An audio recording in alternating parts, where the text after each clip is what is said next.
We will call this special school board meeting of August 5th, 2014 to order. Please rise for the pledge. I pledge allegiance to the flag of the United States of America and to the republic for which it stands, one nation, under God, indivisible, with liberty and justice for all. She may be messed up.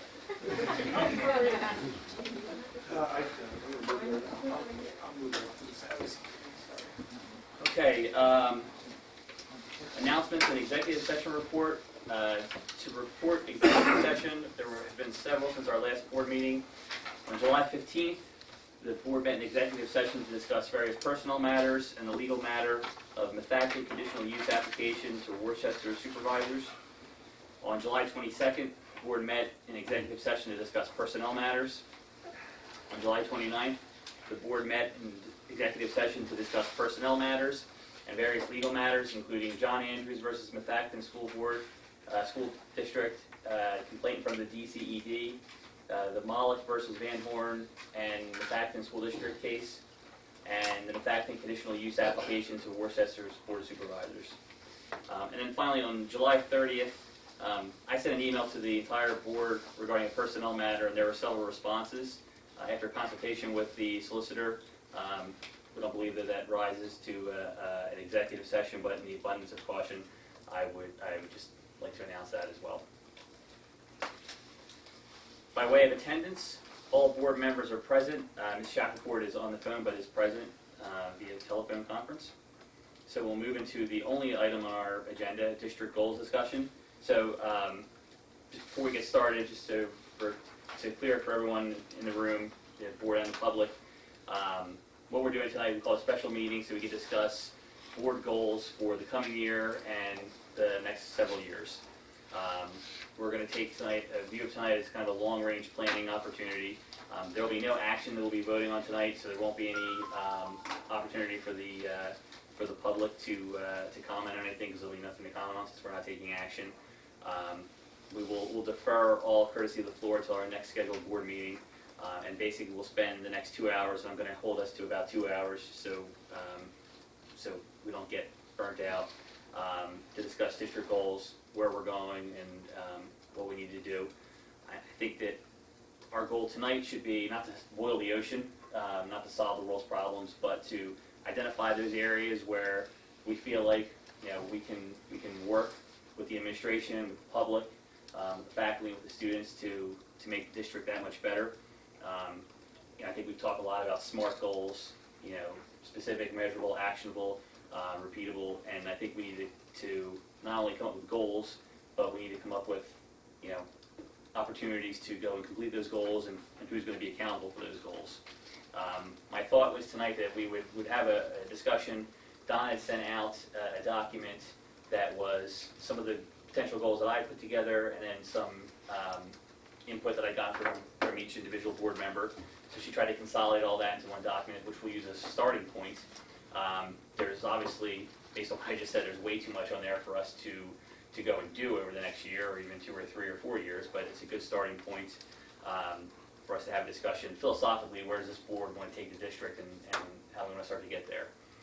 This will be a good starting point for us to develop goals, specific goals for the next year, that we can then use to develop goals for Dr. Zerbe, for his personal and professional development, and also for the rest of the administration. Any questions on anything? Anything folks think I missed? Yes. Need a volunteer, someone to take notes. I'll do it. Kim volunteers because I call on her anyway, so thank you. So again, I think we'll just have some discussion. We'll kind of come to consensus. Kim's going to take notes. What we'll do is then, Dr. Zerbe, I think what we'll do is we'll have you take the notes that Kim develops based on our consensus and kind of draft that into a document that we can then act on at a voting board meeting. Make sense, everyone? Okay. Any comments or anything before we get started? I know Donna sent that sheet out, so like I said, it's a starting point. If there's anything that we missed that we want to get on there. I know, obviously I think we need to have a discussion about financially and fiscally, what's our goal over the next couple of years? Does anybody else need a copy? What should that be? Oh, yeah. We've talked a lot in the past about 0% increases, but we should really kind of hone in on that, and I think, if that's gonna be what we're gonna commit to, or whatever the board's gonna commit to, we should send a message to the administration tonight that that's what we're committing to, and then have them go off and do that, but outside of that, anything else that folks thought was missing, or do you wanna just kind of go through? One thing I would just add, is there a way for us, as we start to get into this, to chunk this up as to what are the shorter term versus the longer term, and think about it that way? That might be able to save us some time, because Absolutely. we might be able to, agree on what are some of the longer term ones, and then we know we need to spend more time on that, Mhm. and then focus a little bit more on shorter term. It's just a way to consider to do it. Yeah, and I don't think that tonight's the be-all, end-all, right? I mean, we'll take a first step tonight, maybe that'll be all it is, or maybe we'll make good headway, but this will obviously be an organic process where we'll continue to work on this, particularly the longer-term stuff, but, maybe what we ought to do is kind of start off with, some of the shorter-term things that we really know we want to, work through this coming year. I mean, the field improvement project comes to mind, and we want to get specific goals around that in the short term. And then, long-term, to me, that feels like it's part of a couple other larger goals I think that I'm interested in. One is just evaluation assessment, and potentially renovation of the district as a whole. As you know from the sports, there's a lot of opportunities that need to be worked on.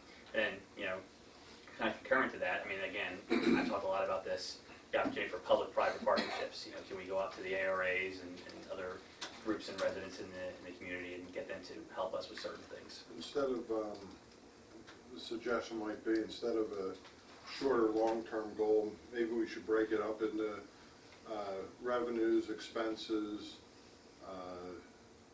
employment, or employees, just where we have columns, because there's short and long-term goals on everything. I mean, you get into field projects, but that might be under a facilities column, and we can break down short and long-term goals, which short-term might be the fields, long-term is building our facility, just as an example. But I think if we're going to just categorize things as a shorter or long-term goal, you'll get all over in the weeds on an array of different topics. And one of our big things here is that we always talk about, what are our number one things? And start there. Number one is our the cost to run the district and our revenues. And whether, how we want to handle revenues going forward, if we want to try to reduce taxes, or if we want to just try to keep them at the same. Do we want to outreach to figure out ways to generate revenue? So, I mean, that could be a long-term goal. But I think we have to categorize it in more of an accounting type category rather than a shorter long-term as the categories. Well, I had a similar thought, slightly different note, where we might consider goals in the categories of financial, projects, education, and operations, so that we reach across the breadth of the district in terms of its needs, and don't inadvertently focus too much attention in one narrower area to the neglect, perhaps, of some part of the other. Now, those may not be the four, but I mean, just, if we recognize 4 categories, I mean, they seem to make sense. I mean, then we had a goal under each one that we said we got to get each of these done. And you could do long and short term under each one. Right. Well, right. As long as you don't have too many. But then you would know that you were addressing the wider scope of the district's needs, by identifying what that, and some of them might be quite simple and not that complex, and others might be more difficult. And one of my thoughts on this also is, there's a point where we have to stop thinking about different goals, and that's where the superintendent comes in. Should it be structured that we have the board goals where we're looking at the general function of the district and what direction it should be going in, and then the superintendent is running the district and comes to us and says, look, I need to do this to accomplish that goal, instead of us getting into nitty-gritty and micromanaging what the superintendent's doing. And I think that's something that brings us a lot of friction within the board and trying to set up goals for Dr. Zerby or even past superintendents. So that's trying to come up with a structure, just a thought process. Well, if we make them measurable, we can give our goal and have a result. We can't just have, some willy-nilly, you want whatever. We need to say, we want this to happen, so we can achieve this. So if we can measure it, have it accountable, doesn't need to be in the recommendation. Yeah, I mean, I think we come up with goals that are measurable, and Dr. Zerby comes back to us with, some of the detail around what those mileposts are. I think that makes sense. Sorry, you're gonna say something? Well, I guess I was just revisiting what's already been done, and for me, it's wise of us to make sure that we're all on the same page with our mission and our vision and the shared values that were in place. And so, I don't know if there's discussion about that, but these are however 4 years old, 5 years old. And so, I don't know. I think that you and I, Dr. Zerby, had a discussion about that, and I think that you said that you really weren't interested in going back and changing some of this stuff, but I don't know whether there's some discussion about whether they're current, contemporary, and still valid by the board's measure. Yes, I think we should at least, even if we decide we don't want to change them, I think we should review them. I mean, that leads the direction of our goals. Yeah. So, if we agree that everything is fine the way it is, we can keep it that way, otherwise. I mean, it's Well, sort let of me like just- our banner. Yeah, well, Yeah. let me just state that that information, the values and mission, that's done in a broader context than just the board as an independent group. That's done typically through a strategic planning process. And that would then include multiple stakeholders, possibly members from our audience on a regular basis, but parents, students, from all constituencies within the district. So those types of things, if they were to be reviewed and possibly either considered for a change, they probably should go through a strategic planning process. You all are aware of that, or if you're not aware, we've come to the point in what's now considered the strategic plan, but is now morphed into what's called by Pennsylvania Department of Education the comp plan. That is due at the end of February. So we've taken some steps over the last several months to get prepared to address that comp plan. That is something that we need to have a discussion about as the board, because the comp plan doesn't typically follow traditional strategic planning model, and therefore it's something that we either need to decide to use that vehicle as a way to either comply with the requirement and then move forward with a strategic planning model and include groups as it may have been done, and most likely it was done 4 or 5 years ago, or do something different. So I just want to bring a word of caution to our values and all those things that really should be done through a strategic planning process, not necessarily as a measure of whether or not we accept them as a Board of Education or not. I think either way it bears looking at, right? And we've had this discussion.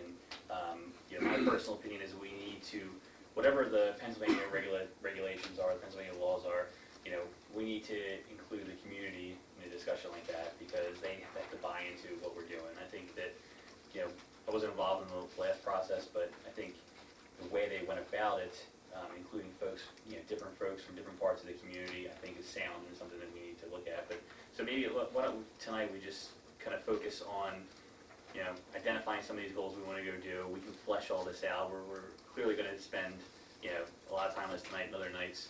And then we can talk about, the way we want to go forward with that, whether it's, a new mission statement or updating that statement, and how we get the public involved, and in addition to the board and the administration. One of the things, sitting here thinking about a lot of this, revenues coming in, we should, probably one of the first things is we should figure out where we want to be on the revenue side, on the taxation. because that's gonna drive a lot of goals. You know, you don't run your household backwards, you figure out what's coming in, and you decide what you're gonna, how lavish you're gonna live. I think a good starting point is the taxation, whether, if we can't cut taxes, what do we have to do as far as bringing in more revenues? Is it going to the Worcester Township, Lower Providence Township, getting them to have some growth and development? That way they bring tax ratables in to the district, which would offset the residential taxes. So that's what is our goal here financially as far as the 30,000 taxpayers that live in our district. Where do we want to, how do we want to serve them? For the last 34 years, as I said before, we've always raised taxes to the point where it's an average of 2.87% every year. And at some point, you can't do that. I mean, eventually you're taxed out of your house. So I guess, you know, where do we stand on taxes? Well, let's do this. I think Peter's, 4 categories made a lot of sense. I think all the stuff that folks had shared that they wanted to talk about fit fairly nicely, and some go across different. Let's start with that as a framework, and let's start with financial, because that was a good point I think you made. Is that let's make sure we have that basis, because then once we know what we want to do or we're willing to do from a financial standpoint, we know if we can go tell them to crank up spending on education or pull back on something else. So. But we also have to think about what we can control ourselves. Which is we not can't much. control what the townships do. I mean, it's a valid point, and I agree, but I think that's something that's going to take a lot more time. Well, and that comes- Longer term strategy. But that's in the long term, that's the community Yeah. participation outreach, and that's something that identifying what our problem is, and that's additional revenues coming in. There was a time where the county, our revenues were increasing at 4.5% a year, and we were still increasing our spending at raising the budget by 3.5%, so it was an 8% increase in our budget, when we should have been a little more conservative and given tax breaks at that time. So we just need that check and balance of reality. So as I go through here and take notes under financial, I have, kind of areas where we can focus in on. Taxes, obviously, no-brainer. Expenses, I think we can have some goals around that. And not to say this is the list, I'm saying these are things we can start talking about. Economic development, that's something that I feel like we can do something with long-term. I know there's other board members that feel like that's out of the scope of our charter, what we should be focused on, but I think it bears a conversation. Partnerships, public and private partnerships can somewhat fall into this, because if we find certain things we want to go do, then we can kind of look at that as ways to engage folks to help us pay for that. And then infrastructure, which is probably, could be its own section, is certainly affected by the decisions and the goals we're going to set in the other areas. Anything else around that we would discuss under financial that folks can think of? I mean, I guess then, budgeting, and by budgeting I mean, capital reserves, fund balance. Obviously, I absolutely think we need to have some kind of strategy around that. Anything else?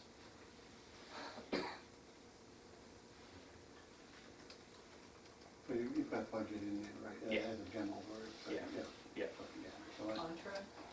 Contracts, that's a very fair point, yeah. That's That drives To the extent that quite a we bit can, of our yeah, budget. to the extent that we can talk about that, yeah. Yeah, it's our main expense driver. Yeah, actually, under, you have your budget line item, that's that's almost 80% of your budget line item. So then you Right. have, under that, you have buildings, you have your utilities, insurances. I mean, Some of that's stuff that we're not going to be able to control, right? Again, to Greg's point, a lot of this is going to be, when you take our $1/10 billion budget, there's very little that we really can reasonably do anything about. Contracts is one thing, but when we go back to taxes, I mean, we kind of have to figure out where we want to be before we think through a lot of this stuff. I mean, we don't have to. I'm not here to have someone sign a no tax pledge tonight, but what we have to figure out is, as we're looking, next year and a couple years down the road, is the consensus that we want to try and have a tax rebate or tax reduction? Is the consensus that status quo is acceptable? Is the consensus that we want to hold to a 0%, tax increase for 1 out of 5 years, 3 out of 5 years? Those are things I think we kind of need to coalesce around to give the administration some long-term direction. Because as we saw, I think what Dr. Zerbe and the administration did a good job of this year is showing us, hey, you can do a 0% increase this year, it's going to affect the outer years this way. And I think that's how we really need to be thinking about all of this. Short-term political points aside, we have to think about, the long-term financial stability of the district. And so, If I may just Yeah, add please. to that, I think, taxes is an outcome, not necessarily a plan of how we should think. It's a result of other things that we do. So there were several other things mentioned, control of expenses, partnerships. Some of these other things actually contribute to, and will contribute long-term to, and affect what we do with taxes. So we should focus probably on some of those things and have an efficient and effective operation. And with that said, it would help define where we are tax-wise. So just to focus on taxes, whether we should be at 0 or we should be, raise it to the max, or how we should do that, may be working in reverse engineering. We know we want to be efficient and we want to be responsive to our taxpayers, but we also, it's my belief that we also agree as a collective that we need to provide the best darn education that we can for the resources that we have available to us. So that's just so we want to stay away from the outcome part and focus on the things. That's a good point. I agree. Taxes is our last resort. We would hope we wouldn't need to raise taxes. Yeah. But we have to do other things in these goals and achieve them in order to make that result possible. right, but Can't just have it as a goal. that's right. But what I do want is, I do want you and the administration to have some direction of, where we're not willing to go past, because, and maybe not this past year, but I think in years past, we've maybe said, we want a 0% increase, and no one's really done anything past that, right? So the administration has done what the administration would do, whereas I want you guys to have real specific direction around what would be acceptable, not acceptable to the board. Point well taken, that's, still kind of the outcome, but I do want to define a general philosophy on what the board would be willing to entertain. So, because you guys need to know what the parameters are that you guys can operate in. True. I mean, and you could, without going into these other areas, based on the 5-year projection that we provided you, I mean, there's some reasonableness behind that model that will allow us to dictate where we can be. So that's I understand. I was just for scribe purposes, I was going to ask Peter if he would go back over his 4 areas. I have financial, projects, education, and operations. Not in a Particular order, right? And projects, you mean What's- infrastructure, right? Yeah, infrastructure, capital, Yeah. that kind of stuff. Yeah, because when we started talking about financial, I mean, I can see that everything can be shoved in there. Right. And it starts to, Well, certainly the foundation that we're going to build the house on, so. Right, well, can I suggest, I think we're in a unique situation this year, we have a lot of new. So we have a new director of curriculum, we're gonna have, at some point have a new director of facilities, we have someone new over in, our people services. So I think we're in a unique position where we can actually go through and have those people come in and do an entire review of those departments to see, are we running efficiently? Are we doing things the way we do? Do we have, curriculum-wise is more where I like to focus, but are we doing things the way that we need to be doing to prepare our kids to get to that post-secondary career Yeah. place they need to be? Are we outdated, or do we need to, you know what I'm saying? We are in a unique opportunity where there may be a financial gain from changing some things around. And that's how this is all interconnected, right? Right, That's so mostly operational and educational, but there could be But it could be potential financial gain right. or financial detriment, right? Well, Fine, we're not- you could take that gain and invest it back in. Absolutely, It's just not like- always right, gonna be- right. And this is where I get into where the board goals, superintendent's goals. It's looking at all those little pieces, that's something where the superintendent has that control, that reign over that area. As far as our end, I mean, that's not, I don't think that's in our purview as far as saying, well, we got this new person, that new person, and let's have them look at their budgets and stuff like that, and really focus. I don't think it's the board's job to focus in that, but I think if there's parameters that we see, that the superintendent can say, hey, look, here's where we're at, here's where the average, the nationally they are, here's where we're at county-wise, locally, and it comes out and gives us a plan of that. I think that's great. It's just, where do we draw that line of, Well, to Christian's point, though, I think it's good from statutory or from a guidepost perspective. So you could make the argument that at no point will we, this board, and I'm just speaking out loud here, would want to go above what the statutory maximum increase would be. One index. As an index, that would be the max, the highest. Ideally, we may have an internal goal to say that we want to be less than that if possible, Yeah. 0 if possible, but that's the guidepost, and absolutely no more than that, if that's what we want to say. That's like a guidepost, that's where you gotta kind of be. you know, sitting on the board for going on 6 years, everybody talks about, well, we'll try to keep it to the state maximum, and we'll, you know, 0%, well, we'd like to have that or hope that would happen. But how do you ever get there if you're not striving for, hey, let's give them some money back, and then if we don't give it back, at least it's a 0% or it's 1%. But we never, everybody's afraid to say, hey, let's give something back.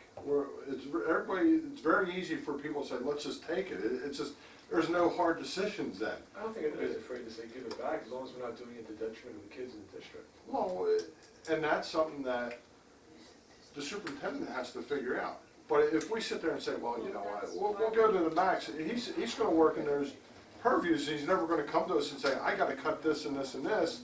And it's not what we have to cut, it's what he has to cut. He's the guy running the district. Not, you know, he's the Right, CEO. if he says he wants to cut something that none of us want cut, that is, Well, yeah, we have that, we do have that choice, but well, but that's. the whole that's thing what is, it's for. if we don't take his recommendation and the taxes go up, and everybody here, except for Peter and Greg, campaigned on taxes, hold the line on taxes, okay? And I've yet to Well, I think see it was that. fiscal responsibility. responsibility. I don't. Yeah, that's what I campaigned on, and Yeah. quite Right. frankly, I see where Jim is coming from on this, and I agree with him wholeheartedly. Problem is you have, and I've said this before, you have a situation where most of our tax increase was due to the pension payments. And you have a problem where you have contracts of your bargaining unit contracts are locked in, okay, so you've got your increases there. Can't do that. And we've put down this sort of sport. All the low-hanging fruit has been trimmed off the tree, okay? So when you start cutting things, the next step for this school district will be programs, plain and simple. If we want to hold the line on taxes and say, okay, our budget's not going to increase at all, now that means, so whatever the $2 or $3 million that Peters is going to cost us next year, in addition that we have to pay in there, we have to trim that out of this year's budget, okay? So how do you start doing that? You start cutting programs, okay? You start taking away, ninth grade soccer. You start taking away sports programs. You start taking away this or that and the other. Okay, and pretty soon you trim your school district down to nothing but a shell. Personally, I would like to see us figure a way to keep what we have, okay, and either generate more ways of revenue or go on the legislative side and try to get some type of pension reform and be a voice from the school district. I know that's just saying something, and that may be pie in the sky, but No, it's not pie in the sky, but I think that's gonna be a longer term. Well, exactly, and I understand that, but I mean, to Jim's point, I thought this year would have been a great year to try for that 0% as well. But when this Peters increases comes, there's very little you can do. Well, we could say our budget, 75 to 80% of it's salary and benefits of the district. If they gave back 5% across the board, meaning the salary and benefits of the district, if they gave the district back 5%, no, reduced Who is they? The bargaining units, teachers. The staff, you're saying? everybody in the district, Okay. employees, Okay, overall. Okay, If our salary and benefits decrease by 5%, so we'd be able to keep everything the same in the Acton, and we'd be able to lower the taxes maybe by 1%. right. Okay, but the whole thing is, we don't ask those people, the bargaining units, to give money back. But we always go up. But we don't yet, I don't think, have a plan on which to ask anybody for anything.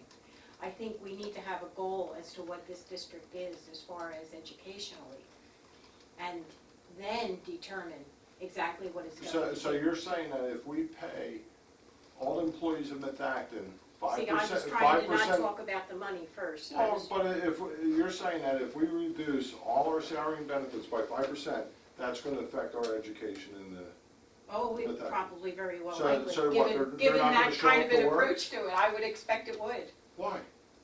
Aren't they here because of the kids, or are they here because of the wallet? Well, they have to get paid, and Right. they expect certain levels, and I don't think we can go that direction. They expect, but, Can we go back to Yeah. they are? but this is the, well, hey, this is about It is, setting our but you know goals. what, but there's how many of us, would anyone like to move on to another subject, so we Well- can at least figure out what we're doing? Let's get through financial, right? So, let me take it a different direction right now.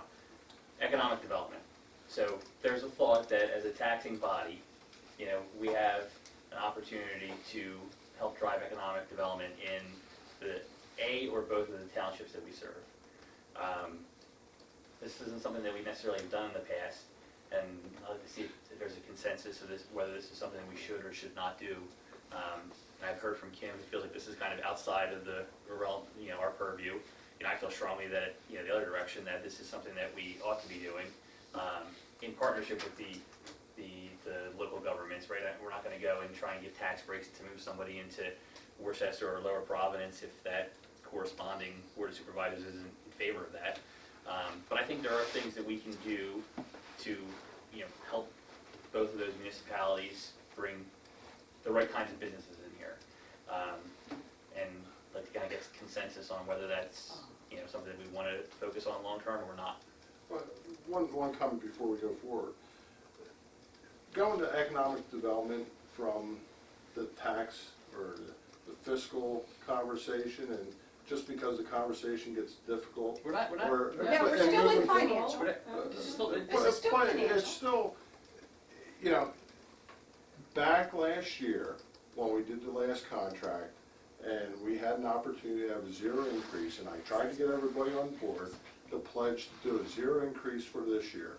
And nobody wanted to deal with it at the time. They said, well, we'll talk about it budget time. Here we are, we raised taxes. Weren't you on the negotiating committee? What's that have to do with it?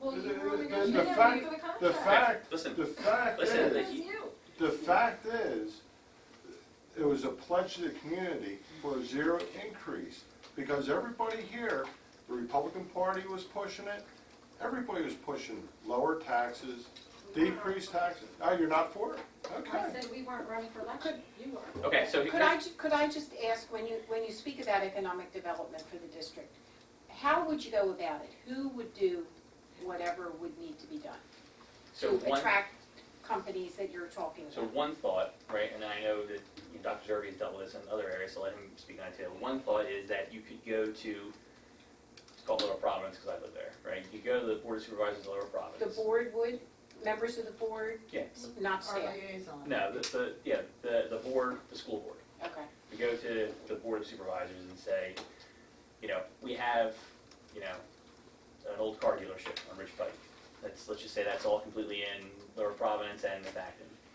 You know, there are businesses that are looking to move different places every day.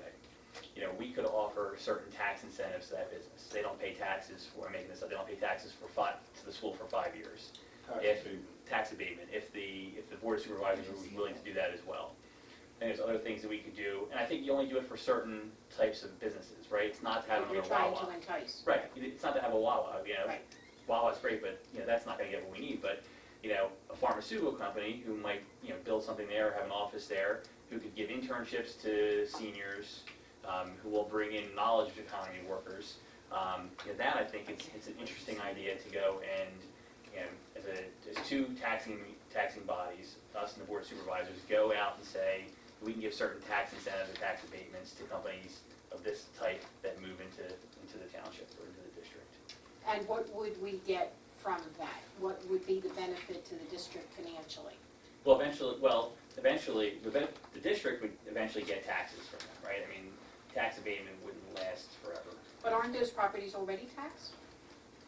But if you give abatements and you kind of waive taxes for, what I'm saying is say, we're gonna waive taxes for. Yeah, but they're already taxed even though they're empty, right?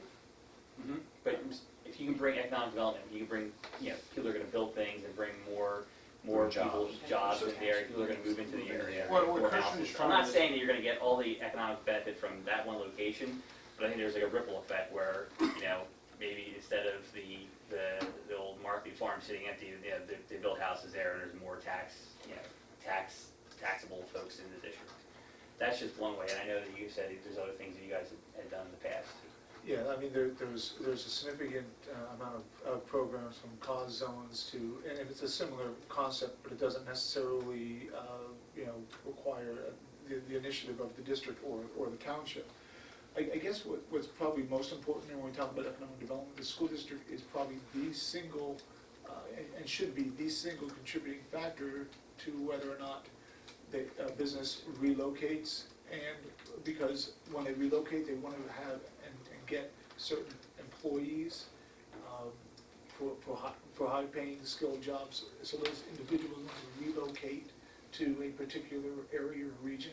I think it may not be as much initially doing what Christian has mentioned, but formalizing a partnership so that when Lower Providence Township is trying to attract jobs or using other community economic development resources to attract companies, they know that there's a strong partnership and that we will sit at the table when the entertaining process is in place to see how the district might be able to have a program or entice the career and technical school to have a program that provides skilled workers for that particular type of industry. I think being at the table sends a message, not necessarily just trying to think about how we can be a part of reducing taxes, because really I think it's an effort that we should be involved in to a degree that we can, but a degree that sends a message that we're working with our townships to attract families, to attract family-sustaining jobs that are commensurate of our area. So should we be part of something? Yes. And we should be a major contributing factor to that.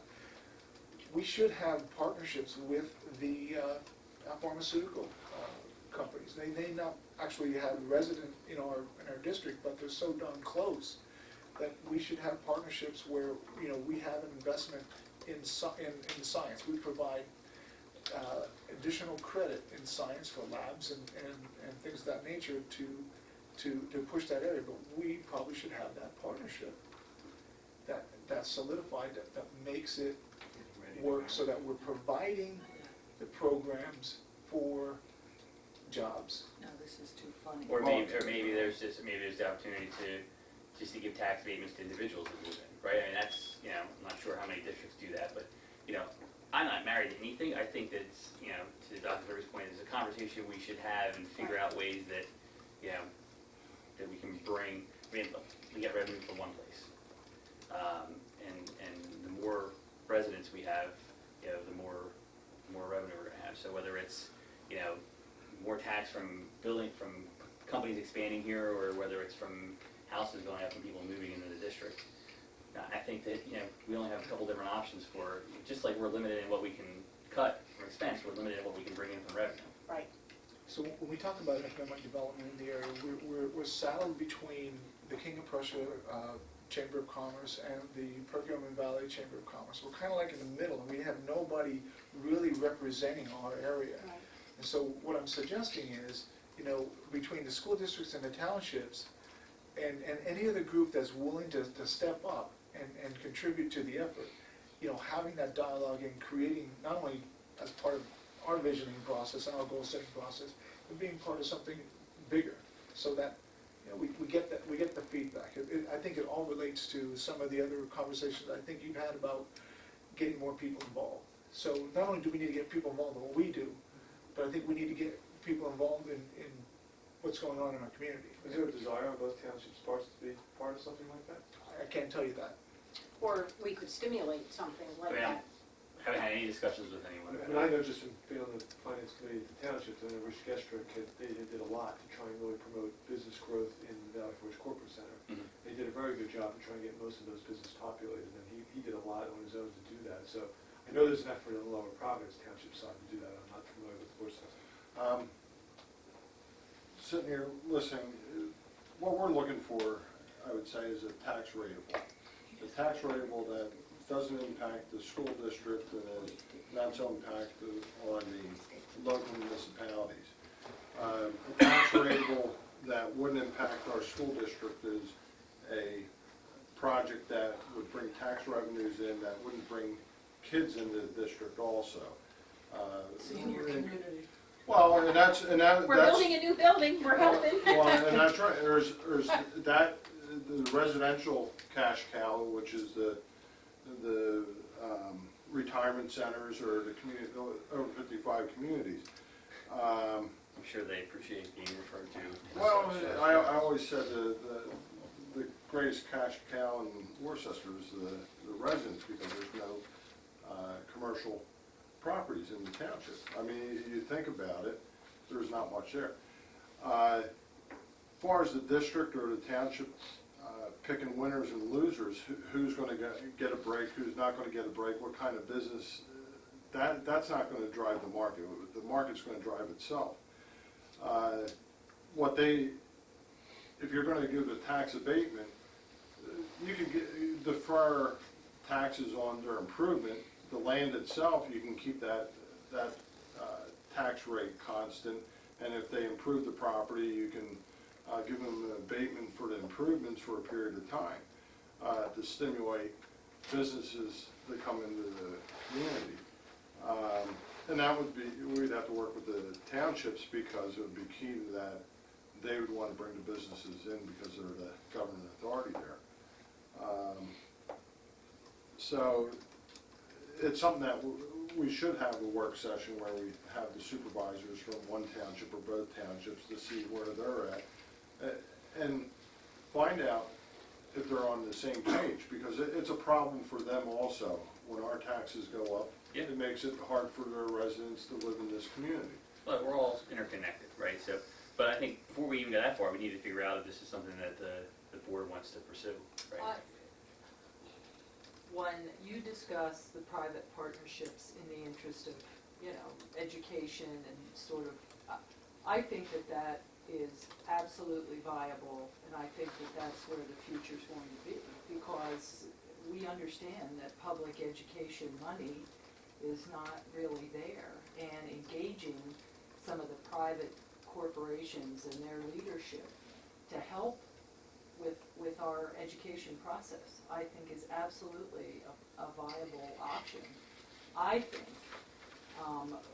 why I wasn't really keen at all on the economic development was simply a couple things, that the planning committees for both these townships are so technical, and if you've ever, I mean, you know, we've all sat through some of these meetings where, you know, the overlay for this village and you know, the planning process is so cumbersome that I just think that that's so far removed from what it is we're supposed to be doing.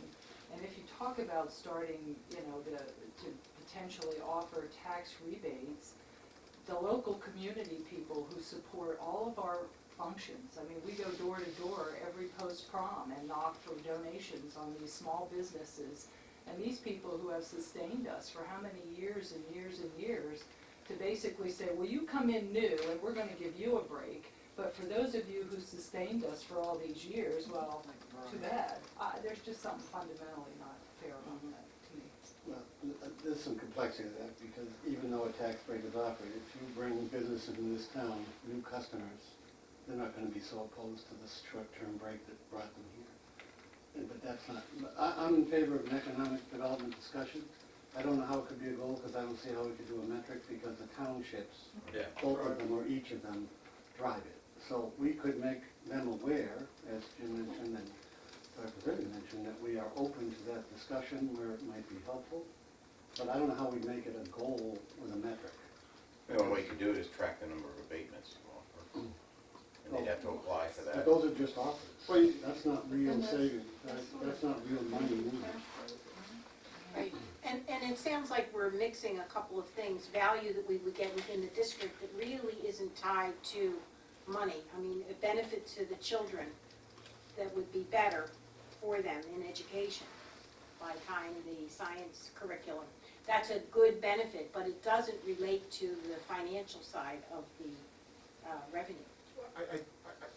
Your point's well taken, but I think, and if it's a stretch, it's a stretch, but I think that, you know, if you walk down one of our hallways and you see a sign that says sponsored by Merck in our science lab, and Merck knows that there's a partnership with the district, and there's been, you know, years of discussion and continuing dialogue about how we can improve our science curriculum. It's not something very difficult for them as a company when they start attracting employees for their workforce to say, hey, we have this partnership with the school district. It allows, you know, it could encourage them to reside in the district. The resident, the A employees, resident, their an employee, employees. yeah. Okay. So I mean, there's two sides to this. There's the business side of attracting folks, and there's also a quality of life, sustainable population for our needs to service students. And so when we talk about things like capacity, enrollment, all those types of things, that's another part of this whole piece. But I think, you know, whether you think it's a stretch or not, I think that what Peter says is there's some kind of financial piece there. Maybe it's economic development is this thing that says begin the dialogue with townships to talk about how the school district and a partnership between the township and the school district might help the township attract. And the measurement is simply, you know, work towards forming a committee or something that effect that meets regularly and provides some feedback for us to consider as we plan on a regular basis. I mean, it could be as simple as that, but it shows an effort for us to move towards to be partners with our townships. So let me suggest this, right? So just keeps moving. You know, my sense is there's not a consensus to go and make this a strong goal and go drive forward. As normal course of business, that's something that we and that you can do in the discussions with the township. So I think, you know, unless anyone disagrees, I think we keep moving. You know, this one that falls off the list. We keep in mind that we're all, I think, philosophically, you know, in agreement that we should do things with them, and that to the extent that it benefits our students, great. If there's any economic development, that's probably going to be, you know, a benefit. But we'll kind of Let me give you one example before we move on. And to Peter's point, for instance, you take Worcester. Worcester, their whole movement has been green as long as we can, keep it green forever, open space. Every time they've bought the development rights in that community, that's reduced our revenues in this school district. So when they put in whether it's Act 319, which may reduce their taxes by 60%, by keeping it in the field, that takes away from our revenue. I remember at times before you arrived, Dave, we were losing $500,000, $750,000 a year to development rights being bought or stuff going into Act 319. As soon as the market started taking a dive and they weren't developing land anymore, the property owners started putting their properties into Act 319 to get the tax benefit. And we saw where we had a $500,000 on the negative side to our revenues. So we need to have that dialogue with the townships and remind them. You go to Plymouth Township where they have all the malls, their taxes are cheap. The same house in Worcester that's $15,000 to $20,000 a year in taxes is $3,500 to $5,500. So it's just the mentality of the townships, and we have to say, look, you guys aren't helping us because year we're getting more kids in, our expenses are going up, but our revenues, we gotta keep raising taxes. And we have to put some burden on them also. I mean, it really comes down to their planning of the communities also. So I think it's something that we should have dialogue to see. I think What everybody they're agrees with doing. that. And for us to go and say, well, this business here, their assessment seems low, and for us to attack that business and raise their tax assessment for our revenue gain, I don't think's right. We've done it in the past, I don't think, I was at that meeting, but I would have voted against it.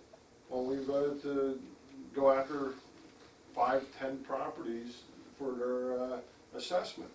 And that's just not the right way. Either you reassess everybody, which the county is control of that, or you don't pick the winner and losers. Can I, sorry, go ahead. Right, no, go ahead. I was just gonna say, can I suggest something that's kind of a smaller to this? The idea of partnering, which we brought up with all these different businesses and pharmaceuticals or wherever we wanna go with that to benefit the kids in the school, there still could be financial gain and still could be people moving into our district because of that. Can we, is this something that we can put under one of our goals? Yeah, I was just To gonna, do some of the actually, partnering? yeah, And that's still a financial revenue source. well, To sponsor a lab or sponsor a playground cleanup or whatever we well, want so to put it I think to. there's two different things, right? So what I was gonna say is, I think we beat that one to death a bit. Let's move on. I think partnerships, I would hope a little bit clearer consensus around that one. I think, the two big examples that I saw, the Childress Field, obviously, and then, I think, the NBA's donation, I think, at Woodland. So I think there are opportunities for us to do partnerships in a number of different ways. For example, we could get, if we could get the Times Herald to sponsor the building where the room where the student newspaper is run, as an example. That I feel strongly we should go and kind of as a goal identify these opportunities, go do that. That will have some, I think, halo effect on folks, feeling pride in the company and pride in the district and wanting to move in here. But that's something where we can have tangible goals and we can identify, real naming opportunities or partnership opportunities where we may be able to develop new revenue streams. So thoughts on that? First step to So are we creating going those to 3? relationships. I mean, No, this is still under financial. Oh, we're Still under okay, financial. so, I just wanted to bring taxes back on the agenda. There are a couple of different kinds of taxes. We have the real estate taxes, and I know that Stuart always gives us a percentage of collection and how much is collected of the other sorts. And I know that's the most significant piece of our taxes. But we also have the nuisance taxes, the occupational privilege and the earned income tax and the per capita tax. And I know they're not as big a stream of revenue, but do we know how effective our tax collectors are in collecting those taxes? And I'm here to say, I know one of those taxes doesn't get collected from a lot of people. With the per capita tax, it's not being collected from them. I know a lot of people who say, what is that? I never heard of that, who live in the district. So, maybe direction to the superintendent to deal with the tax collectors, because that's, I think, Berkheimer who does that per capita. And I don't know who does the earned income tax. I think that probably That might fall be under for, operations. It's more of an efficiency thing, right? Well, except that we could, Yeah. as part of this, That's Berkheimer. because that will presumably increase revenue. How significant that is? Do you know offhand what the collection rate is or what the? Well, the collection rate on property tax is 100% because eventually they sell the house or it goes to, we get paid eventually. Eventually, right? Yeah, right, so we never lose that revenue on a property, but as far as the earned income tax, don't know, that's all subject to the audits. Well, yes, but I mean, are we working with the tax collectors to make sure that they do the best job they can? You find out some detail on that, because it's hard for me to discuss that. Yeah, I know, I'm just saying, I think it's a place where we can get that money, presumably, if we, I will say this, that shouldn't be a goal, because we should take care of that. Yeah, that's So- kind of, business as that's, usual. yeah, Yeah, so, obviously, maybe I can talk to you afterwards and Okay. find out a little bit more information on that, and I'll address the Okay. issue. I'd like to see a 0% as a goal. Now, that's not saying that we're gonna have a 0% for every year for the next 5 years, but I'd like to see our balanced budget with no increases and work towards that as a goal over the next 5 years and reevaluate it at the end of that. But as we're going into a new budget season, that's the only way the superintendent's gonna understand, hey, I gotta start looking at the budget, that I'm not increasing my budget for this year. And that's why it's important to figure out where we're at on the taxation side. And once again, I'll say, I'd like to see a 0 increase definitely next year, and I'd like to try for it every year. So if there's X $1 million PUSERS increase every year for the next however many years, what does that then do to the rest of the district, and what do we do with that? That's, superintendent's gonna have to come back to us and tell us how he's gonna address it, and show us. And then if he comes back with situations that we're not comfortable with, then that 0% may or may not Is hold. that hypothetical, like what type of situation that? Cuts to programs or whatever it may be. Raise or not. class sizes to Yeah. 40 kids. You know, Close the pool. Dr. Quinn did that, the budget cycle before he left, he did do that, you remember? You Yeah, showed us the what late it would Miss look Sarah. like. You Sure. know, the swimming pool was gone, I mean, all Yeah, the you know, and here's elementary the, band programs were gone. and this is where he failed as the superintendent. He should have been saying, this is what I have to do, not, hey, you guys pick and choose what you wanna cut.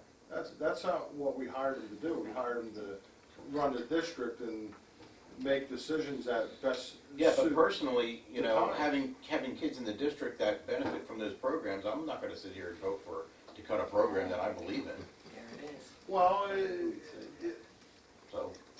I mean, You I'm know, sorry, Jim, I'm willing, the, You know, the, I'm willing to look at other base your directions. decisions on whether you So. have kids in the district or not, it's Yeah, not but right Jim- either. Jim, can we go back to like kind of what I said earlier? If we look into those, we have new directors of each of these departments. If we go back and look at our curriculum and say that there is some class out there that only gets 5 kids a year, I don't know, I'll just hypothetical. But That that's, might be that's something that- chopping block. But well, that's something that. that's where Dave would come to us Well, and that's, say, but that's my point, can we do that first, so we can go out there with these new leaders that can say, you know what, maybe we have a lot of fat here, or right. maybe we don't. But here's what I've always said when Quinn was around. Compare the superintendent to a weightlifter that was trying to bodybuild for lifting heavy weights. If you're always picking the weight up for him, he's not gonna get any stronger. So if you sit there and say, well, you know, you tell us that stuff first, and then we'll decide what the budget's gonna be, well, he's never gonna tell you that I gotta slash this to get to a potential goal. But if you go in there and say, hey, we want a 0 increase, and you're gonna make the decisions on where it's gonna get cut, he's gonna look and say, well, you know what, there's only 5 kids in this program, there's maybe 6 over here, there's too much spending here, and he's gonna make the tough decisions, and he's gonna come back and say, here's what I came up with. You know, All right, so we need to have a goal, I think, around financial, you know, whether it's a specific tax increase we won't abide by, or 0% or whatever it is, or maybe it's something that its language is more flexible. So the other thing we have to remember too is that, you know, we have these other contracts we're going to have to work on, and I'd be hesitant about doing anything as a goal that's going to give those folks who are going to negotiate any kind of, you know, I don't know, any kind of direction's not the right word. and the whole thing with, say, the MEA, I can't hold it against them on what they're asking for, because we never ask them to help us out. We never sit there and say, hey, we need you to give concessions here. We never go, every time I've asked the board, hey, maybe we should start negotiating when asking them for concessions so we can balance the budget without cutting programs, everybody, oh, that's crazy. But you know what, if you don't ask the MEA or any of the other groups to give concessions, they never have the opportunity to say no or yes. And if it's about the kids and you're trying to keep things, the life of the acting normal and the same, you gotta ask those questions. You just can't say, they're not gonna do it and not ask it. Okay, so what's the goal you want to see? Is it a 0% tax increase next year? Is it a 0% increase over the next 5 years? Like, what specifically do you want to see? And let's just see if we get consensus around that, and then we'll move to something else if we don't. I'd like to try for next 3 years. 0% increase each year of the next 3 years? Yes. Regardless of PSERS or anything like that? I wanna see what it looks like. You know, But, the what do you mean what it looks like? for instance, if, I mean, because you say what it looks like, that We- means. Well, Yeah, what it looks like, because we have a spreadsheet. Hold on, if you say what it looks like, to me that means I want a model that tells me what it's gonna look like. But if you're saying you want a goal, the goal is we're not to have any tax increase over the next 3 years. I'm just wanna be clear on what we're saying here. it's definitely a goal of that. Okay. And we have to look at everything. Okay. And eventually, yes, we're gonna have to make a decision whether we can stomach that or not. At least we have to let the people know, this is what it's gonna look like if that happens. Or there's gonna have to be new revenues coming in. And put pressure on the townships to start making some changes how they do business so we get some increased revenues. If we just walk away from it every time a tough decision or a tough question comes, it's 34 years of it, tax increases. All right, so that's a fair point. We should get it on the table, so comments, thoughts? Well, I mean, I just come back to earlier discussion, I'm not sure that having a statement on the tax increase, decrease, or zero is a goal as opposed to a result. So if we went across the 4 projects, which we haven't really discussed, but if we came into education to pick one, we could discuss under education whether or not we could get concessions or do with less staff or whatever that is that would reduce costs under that column, and what impacts that would have on programs. That would then have a result, saving money, spending money, whatever it might be. Then you go across all of them, and as a result of those potential goals that you have stated and achieved, you then might come to the point where you don't need any more money. But you can't, if you start out by saying, and I share Jim's view on not raising taxes. I am not one that wants to do that. As I said in the interview process, that's a last resort. But I can't start with that.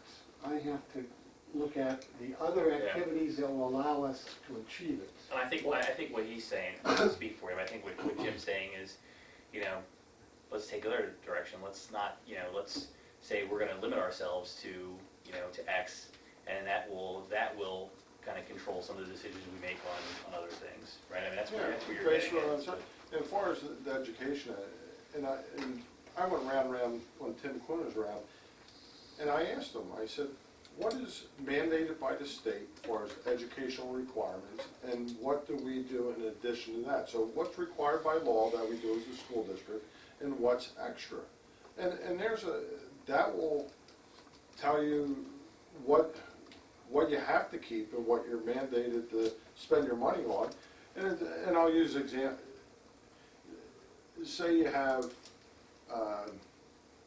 a language course, and there's 15 different levels of that language course, and there's only 5 people. Well, that language course is probably not mandated by the state. So, but it costs us money.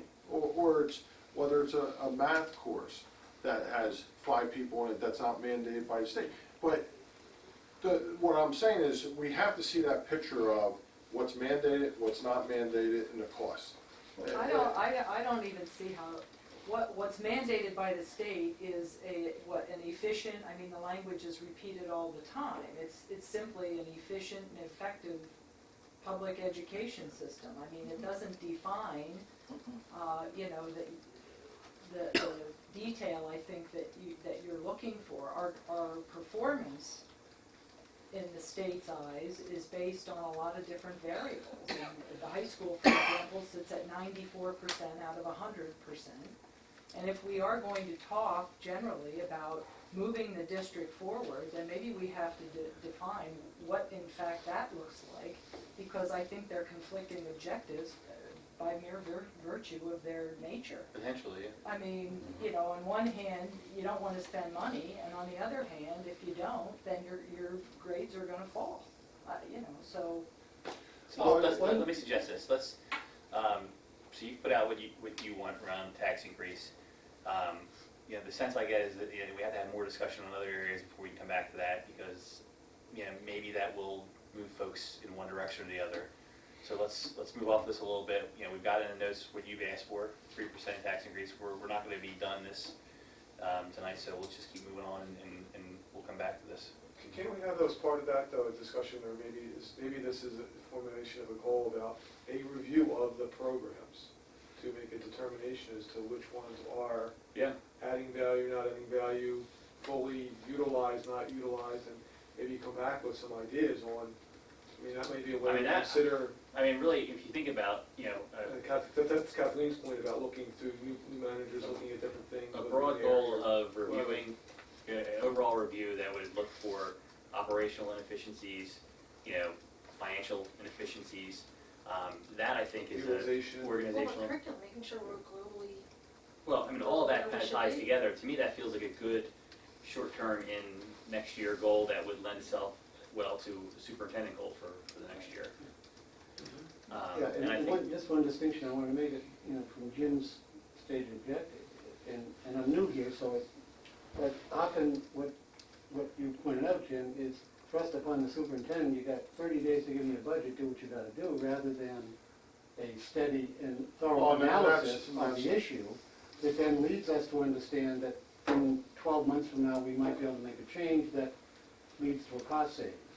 But if we do it on a fire sale basis, we're really not Well, going to serve anyone very well. Right, but you have to start to talk somewhere. Well, that's And- what the and goals that's- are for. Right. that's what we're doing here.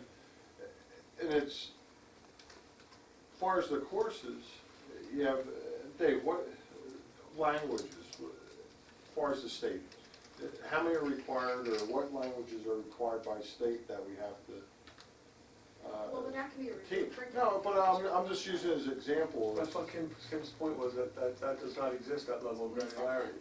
We said that. Okay, and then the, It does. that would be a So discussion. the state defines the number of credits required for graduation, and they say Broad. what number of credits per area. So for example, it might be half a credit of phys ed. Right. So there is a minimum level. But a lot of my discussions in my administrative retreats in this last summer have been about the discussion around this statement. What is our preferred future? And when we talk about the preferred future, it includes all the things that, you know, Peter had already mentioned. You know, what is it operationally? What does it mean financially? What does it mean in those types of things? And so when we think in context of some of these items, especially when we say the word, you know, should we be giving taxes back or whatever we do with taxes, as I said before, I think that's an outcome, not necessarily a goal, but not necessarily my decision. I just want you to know that, you know, the decisions we make are going to determine, you know, financially are going to determine what we have the capacity to enact as part of our preferred future. So if we want to have a school district of, let's say, meeting the minimum requirements as per Chapter 4 of the state regulations, well, the district might look different tomorrow than it does today. And therefore, it may also play a role in impacting our ability to attract families to the area, and it may impact our ability to attract economic development. And this is not an easy decision. Taxes, this whole thing of taxes is a double-edged sword here. We provided you a plan for 5 years, letting you know that I think over the next 5 years, we need to determine what our preferred future is going to be while we work on addressing what we already know is a problem. And we certainly are working towards, I have a great team that's working towards trying to figure out how we can be most efficient in our operations. Some of the things I can come back to you and say we can change tomorrow. Some of the things are going to be contractual related, and we're not going to be able to deal with it until the time is there. So a lot of this, though, education, you know, discussion of language, that's all part of the underneath the goals that we haven't set yet. Right.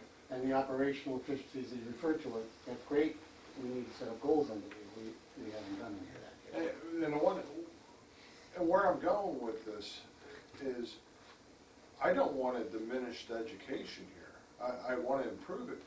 But if you have English 1 through 4 in high school, and you have the advanced placement English and have college-type English courses, what about having them pay for that course, just as if they were paying to play a sport or paying to participate in You something? can do that. But can you offer the courses, so you have the state required courses, and then anything above that, can you assign a cost to that and charge? I mean, if we're gonna have 5 students in there, why?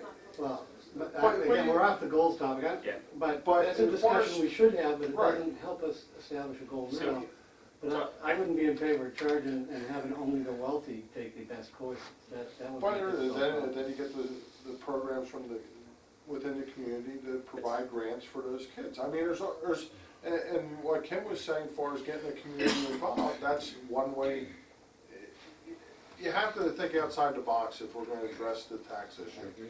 And it's a huge issue. Yeah, so I think we have our first goal, our short term, is kind of, well, we can work on the language, but soup to nuts operational review to just find efficiencies, opportunities for expense reduction, the whole kit and caboodle. So everybody agreeing with that? Maria, you still there? Okay. Yes, I am still here. I had it on mute, and it's turned it back on. You good with that as a goal? Yes. Okay. So, is this like a departmental thing? Is that the framework here? Is it just I'm a little foggy on how you want this. I think we just need, we further Let me- refine yeah, that. let me frame that. All right. Yeah. Yeah, but you know what we're getting at, right? We want to Absolutely. know, are there classes we should cut, are there sports we should cut, are there things that we're doing wrong that we could cut costs by doing them right? Not wrong, but you know what I mean? Well, we want to do a program evaluation. Okay, Yeah. so that doesn't mean cut, it just means a Sure, program. understand it, Yeah. yeah, better. But also contracts, and we have to evaluate that stuff if there's things in the future that we have to work out in the contract too. Well, we'll get to the contract, so that's I gonna got be, it. I got it. Right now, is that a long-term or a short-term? that's a short term. Short-term. Got it. That's a short term. Okay. And then, I'm gonna go out on a limb here and say that we have consensus around public-private partnerships. And again, David will come back to us with, some specific goals around that. And that's gonna be short-term, long-term, that's really a change in the way the district does some things. But everyone in agreement with that? I mean, that's an opportunity to bring folks. Okay. Okay, let's talk quickly about budget. Capital account, fund balance. Do we want to have a goal around that? I mean, I thought that you and Stuart did a good job of kind of showing us, where we're at, and kind of putting a plan together. I remain concerned about the district's credit rating if we don't increase our fund balance. Do we want to make that a specific goal? And being on the finance committee now, that's one of the things I do want to look at in the future. And I would classify this as a short-term goal to find out how to address the fund balance situation, because it is, I don't know what our exact percentage is now, what we're About at. 5, isn't it? It's about 5. I think it's about 5.5%. It should be around 8%. So I think that should be one of the goals, and how to address to get that up there, one way or the other. Can I ask a question? Where does the 8 come from? Is that just like a? It's a standard. Standard. Bond is standard that the bond That's what rating Moody's is uses. based on that. Moody uses that, and it's a very important number that I think it's a misunderstood number too. But at any rate, I think there's ways that we could do that, and the finance committee could even be instrumental in helping this goal be set and being done. But there's ways to get that number up there. It's a challenging way, but I think it could be done as part within budgeting.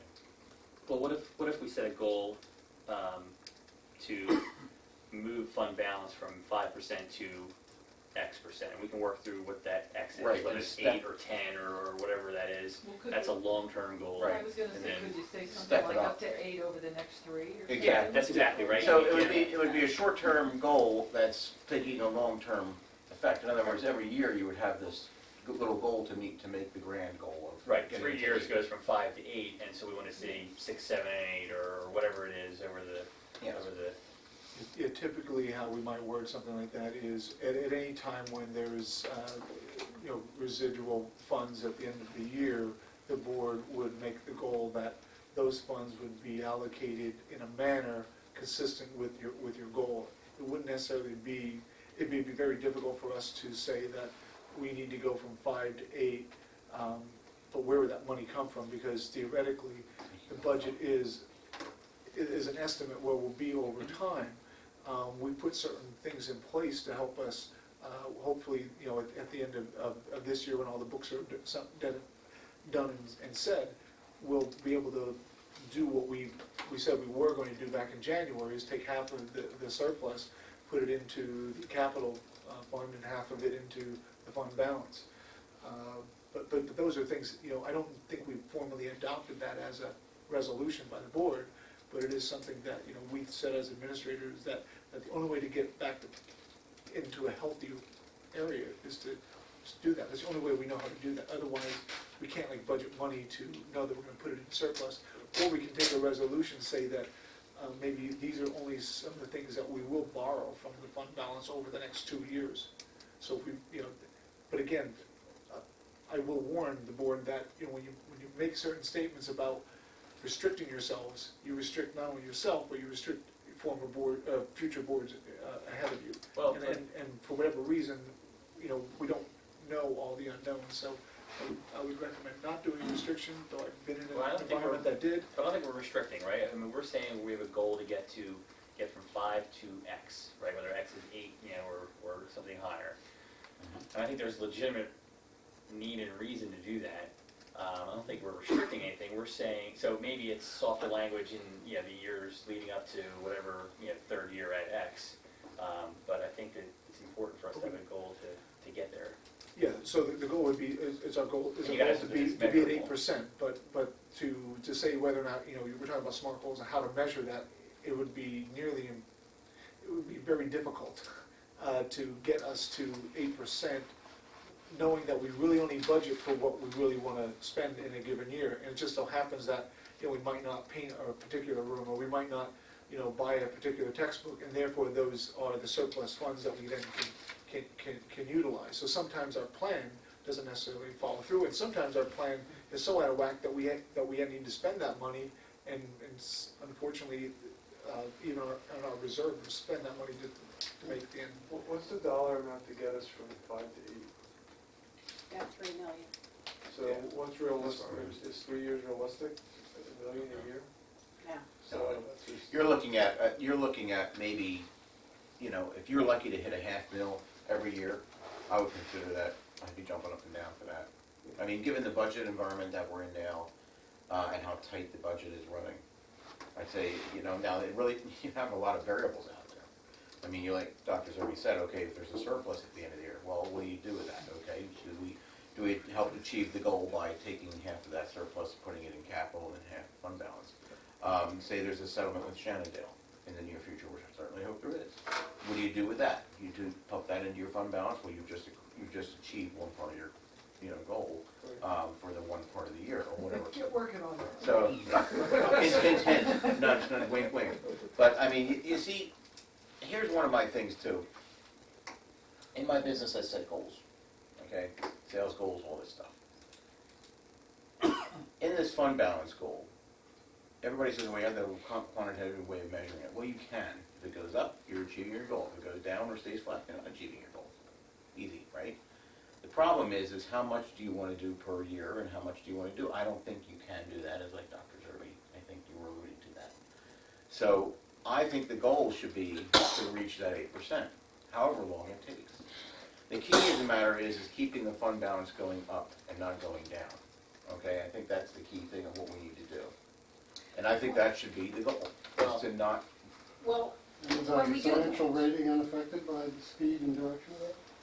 The sooner it's we only get to gonna help, 8%, right? I think the better we The are. better it Sooner is, we get to yeah. 8%, then we're not, this is the wrong way to say it, then we're not in danger of a downgrade, right? Vulnerable. So, yeah, vulnerable, that's a good way to put it, Yeah. right? So if you're talking about doing any kind of borrowings or refinancing, you have, if you have 5%, then you're at risk or you're vulnerable. You know, I get what you're saying, that's a tough one to measure. I'm not in favor of just saying, someday we're gonna be at 8%, right? I think we have to No, say, you have a definitive year. Yeah. Let's say you want to do it within the 5-year budget cycle that you want to do, get to that 8%. And if you reach it sooner, all the better. But I'm just saying, that I don't think that you can specifically say that we're going to, chunk it out and, I'm less concerned about real specific hard mileposts of like 1% Well, that's what I want to each know year. what the board is feeling Right. about this. I mean, how they. Yeah, this is my personal opinion, right? I'm Yeah. less concerned about hard specific 1% per year on mileposts than I am about progress towards The 8% target. by 5 years, Yeah, right? no. So, But that's 600,000 a year, or more, because Right. presumably the budget won't Rises, be yeah. static. Right, so that's a big number. Mhm. But there are a couple of things, well, maybe not too many things, but there are some tax appeals out there.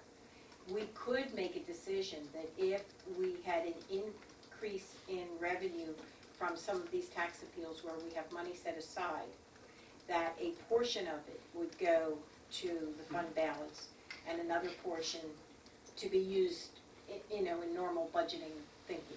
so yeah, absolutely. So what if we did this? What if we said, Dr. Zerby, come back to us with, I think I feel like there's consensus that folks want to get to 8% or some better number than we're at. Come back to us with a proposal on, what the number of years is and any kind of the underlying goals. Does that make sense to everyone? There's kind of consensus on that. And then the second piece of that, do we want to have a second piece of that being the capital reserves, or do we want to leave, kind of that is just operational, we do what we can, and the goal is really around fund balance because it could affect our rating. Well, maybe it could be a more flexible goal to address those two areas and for the board to make decisions as they come up as to which one of the funds certain Fine with money will that. go into.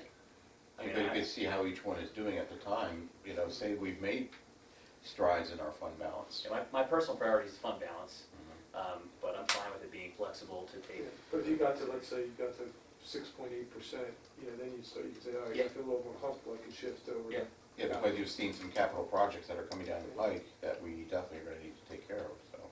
As far as like revenues, as far as the tax appeals that we may get in, we should go down the line that our budget is our budget based on the revenues and the expenses.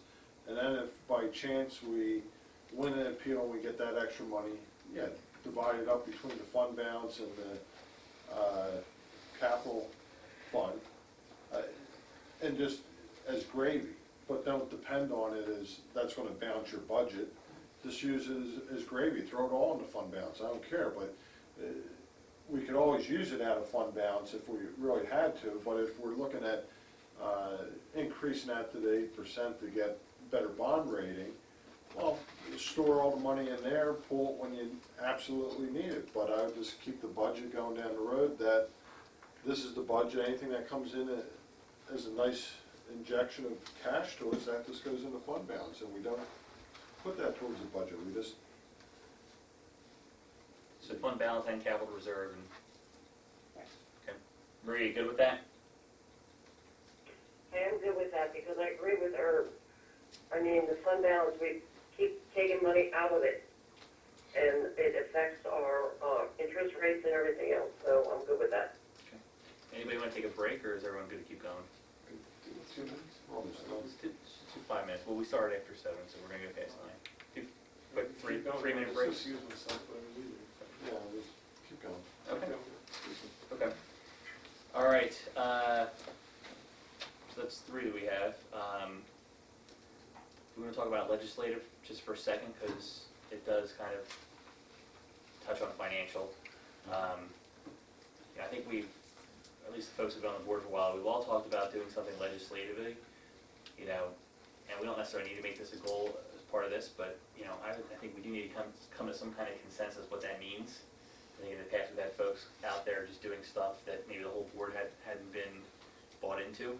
And this may just be a normal business as usual. What about- activity. You talking What about about- like PSBA, or are you talking? I'm just talking so we say a lot of this is out of our control, and we keep talking about Peters, but I think for us just to keep saying Peters are gonna go up, so we have to raise taxes, a little disingenuous, right, if we don't get out there and get the ring on it. What You know, about, do what something. about scheduling some, getting a point of scheduling either, you know,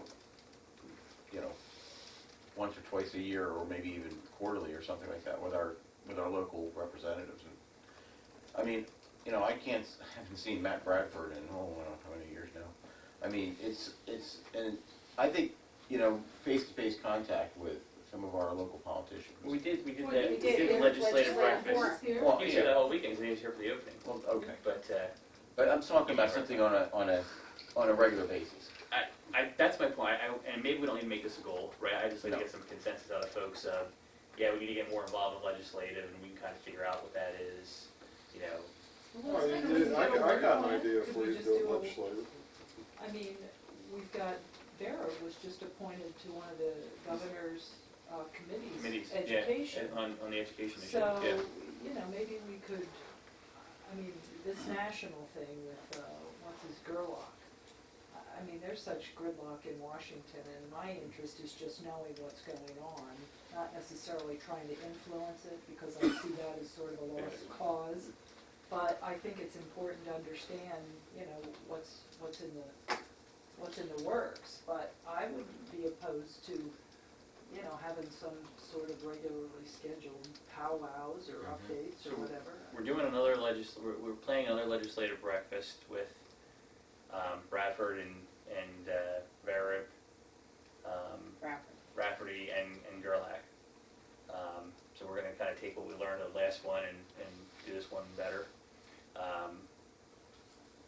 So that, you know, that's a start, right? And then I think maybe it's just kind of doing what we're already doing, but being smarter about it, being more involved, and kind of, maybe I can take that on myself to keep the board, you know, more involved, and get more consensus from the board on what we're gonna go after, rather than, you know. Yeah, so typically being the legislative liaison, you would receive communications from PSBA, from other organizations, and I think maybe as a first step to that, you know, when a specific issue comes up that is addressed, that you address in one of your reports, you may want to, you know, suggest to the board that, you know, we communicate with our legislators about our position on a particular Yeah. issue. And therefore, you direct the superintendent to, you know, write the letter based on the position that the board may formally vote on. And that way, you know, we're standing up for or standing in favor of a particular position on issues. I think in the past, we've said these are the issues. Yeah. But we've not taken We gotta it take a really more to active the role. next step. But If can I you feel just, that's what you want to do, it's just a suggestion. could I just ask, when we get our PSBA dailies and when we get our legislative whatever reports, there's always opportunities. All you have to do is click here and the letter comes up. So for Frank maybe to explain to us, what's the difference if I pull that up as Kim Woodring parent and send something in as opposed to a resolution that we've done in the past? I mean, I don't understand what the significance of any of it is, I suppose. Well, then when I think about legislative too, I think that, you know, the benefit that we have is that, you know, we have a network of parents and volunteers that I think that we could mobilize if there was something that was impactful. I just don't think that we can do that for everything, and we need to understand what the board, you know, has Well, as a priority. there's been opportunities in the past, and there's one right on the table right now for the parents and that advocacy. And when Joyce and I went down to Great Valley, we went down there expressly for the purpose of understanding how they gathered their forces among the parent groups. And I mean, it was an interesting model, but it just, we never went anywhere with it. The legislators that are up there, send them letters, calling them up, it doesn't do any good. I mean, time the state reps are up, they all talk about property tax reform, they're gonna eliminate property tax, and then they get elected back in, and then it goes away. And then the election cycle comes up again, and they start talking about this reform and eliminating property tax, and then they get elected, it goes away. Take Peasers, take that amount, make it go up over referendum, so the public has to take a vote on a referendum under Act 1 to pay the Peasers bill, and get all the school districts in the county to go along with that. Get all those, the presidents of the board and the superintendents, and get everybody to make it that they have to take an Act 1 vote for paying the Peasers bill. And that'll get the attention of the legislators when people start saying, well, we're not gonna pay that Peasers bill of $16 million, whatever the amount is for each district. You know, but that's how you make a statement. Send them a letter. That goes in the circular file, unfortunately. So Well, Commissioner, I was just gonna say, that one point about that is, I think that, you know, collaborating with our surrounding districts is Yeah. good. I mean, PD took a bus to Harrisburg not too PD's long been pretty ago. active. Yeah, so, I don't think there's anything wrong with Yeah. making those connections. What were we gonna say? what I was gonna say is, are we looking more to be a board advocacy group, or are you looking more to have just engagement with the local politicians that come and speak to our kids, like that table was? I mean, what are we really looking to do here? Well, I think we gotta get a consensus from the board, but I think it's fine to have politicians come and speak to the kids. I mean, I think that's important, but they'll do that anyway, right, when they ask. I mean, I think there should be issues where, you know, it directly affects us, and the board should get behind an advocacy kind of role. That's, But do we want to establish a roundtable with the board and these people, or do we want it just to be a group of us saying, here's what we want, we want to send things to them?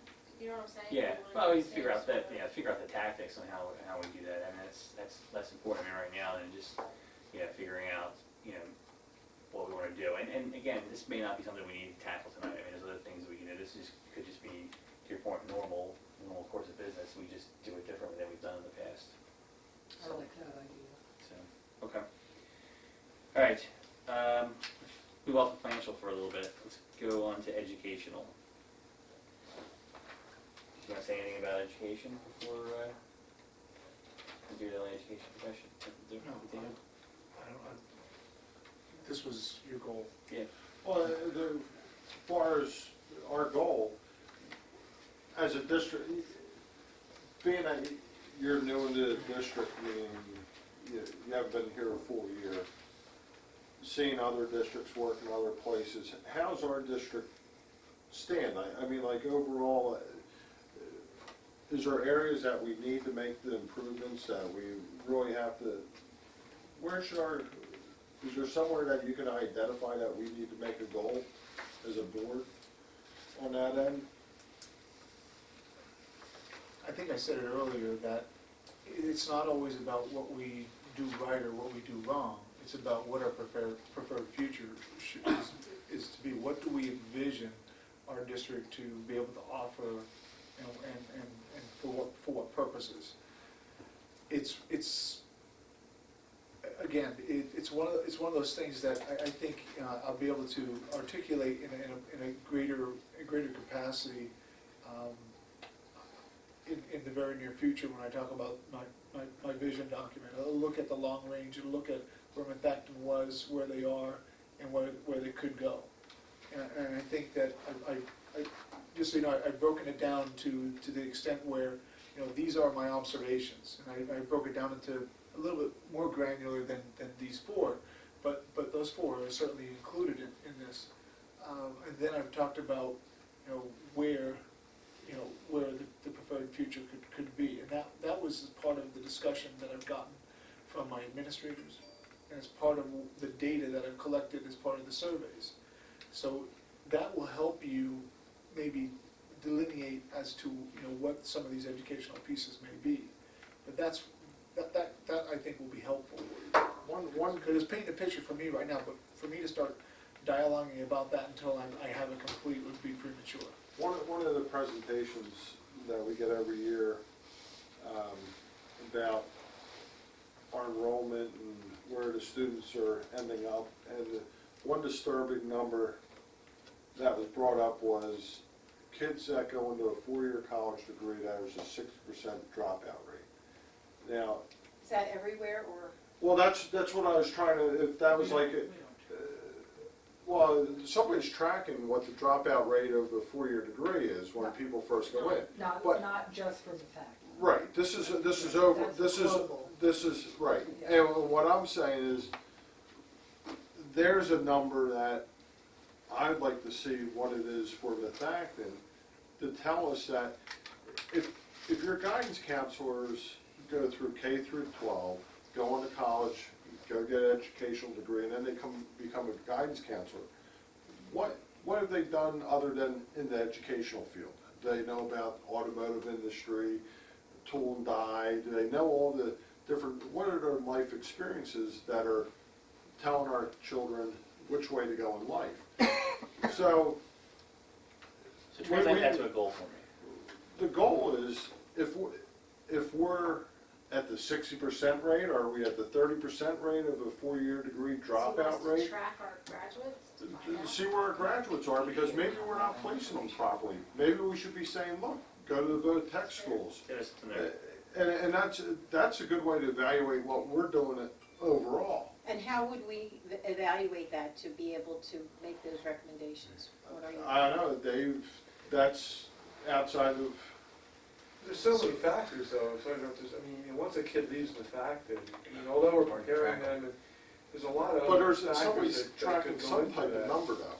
why they leave. Well, but you have your national education people who are just getting numbers from all the universities, kids change universities, I mean, that's. But, Yeah. and this is something that, the technology out there, whether it's social media, whether it's just emails and keeping in touch with, what is it, classmate.com? I mean, those type things, they keep track of people for reunions, so why can't we have something in place? But Hey, I hear this as if we can start an alumni program. We don't have, that was something we did talk about in the past, that we don't have a tracking of our alumni. We don't have a list of, alumni books, or whatever you want to call it. Put a chip in everybody's So, neck. And, yeah, right. So, but I mean, I don't know whether that would tie together, but I know that's something like the Education Foundation is talking about, is starting to put together an alumni program of some sort. Well, So so let me ask you this, Dr. Zerbe, what statistics or what's there that we can look at and say, yeah, that's somewhere we need to improve, whether it's moving from 94% graduation to 96 or 85% go to higher education or some other form of education, getting it to 90. I mean, that's really kind of the only way that we're going to be able to. Well, but even more recently, what specific data, and she may have inserted it, but when Mary made her recommendation to pilot new math programs, that to me speaks loudly to our, potential goal to move us from here to here, potentially. She based that on something, right? Absolutely. And what was that based on? It was based on, in conversations among all levels, it was based on our PBOS data for math and whether we were progressing. And essentially, through that information allowed us to, make this recommendation, because we believe that we need to do something different, or at least evaluate what we can do to make our programs more effective for delivery of math instruction. Now, I think we're, as a, being new to the position, meaning Mary, she focused on math because that was evident in the numbers to start with. But I think that's a process that we need to go through on a regular basis to hit all those curricular areas. And that's part of the program. So when we're talking about education, maybe a starting point for us is to go back to Kathleen's statement about, let's do a program evaluation on the curriculum, how that currently exists, what's its makeup. What's our scores in certain areas? Well, there will be scores, and then we talk about our preferred future. Who do we want to emulate, or who do we want to be better than? I mean, that's where it comes down to, and we need to make that determination. We don't need to necessarily name those schools or those entities by name, but we need to say, this is what we want to be more like, because, and this is what we want to aspire to. And So- what areas we need to work on, right? Right. I'm really kind of laser focused on STEM, right? You know, science, technology, engineering, math. I mean, I think those are areas that the kids need to get as much background as possible. And we need to, if we can show that we're strong in those areas, I think that's going to go a long way for not just, you know, the district, but also for the kids that are graduating. Well, and to that point, if you look at some of the data that's been assembled into our own data profile, and you go to sixth grade, and I think you can see, that maybe I'm making the wrong connection, but I think you can see why Mary is taking us the direction she is. And if you look at the high school, that tool that we have on the state performance profile, I think it would be a very worthwhile demonstration if Mary could pull that up, because our science is, clearly there's a need for, or there's an opportunity there. And if you compare that, there's a comparison tab you can pull down, and you can compare yourself to 3 other schools. And if you look at the schools around us, they're pretty much the same, but in that particular area, North Penn is above us. So it's that kind of stuff that I think is very useful for us to see where there's potential based on your expertise. So, again, we're not going to solve everything tonight. Maybe the right answer is for you to kind of caucus with Mary and other folks and come back to us with some specific areas and specific proposals for goals around things that are measurable and that we can kind of focus on. We can do that. Is that acceptable to everyone? Yes. And focused in STEM. Anything. I mean, I think STEM is going to be a big focus. If we go to weaker areas, they wouldn't want to turn the. No, definitely not. No.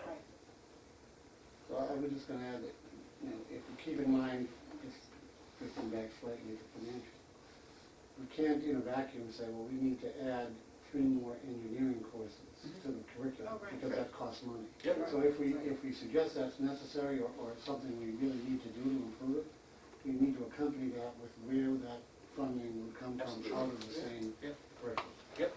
Same budget. Well, that's right. I mean, There has to be a at balance, least, is what I'm saying.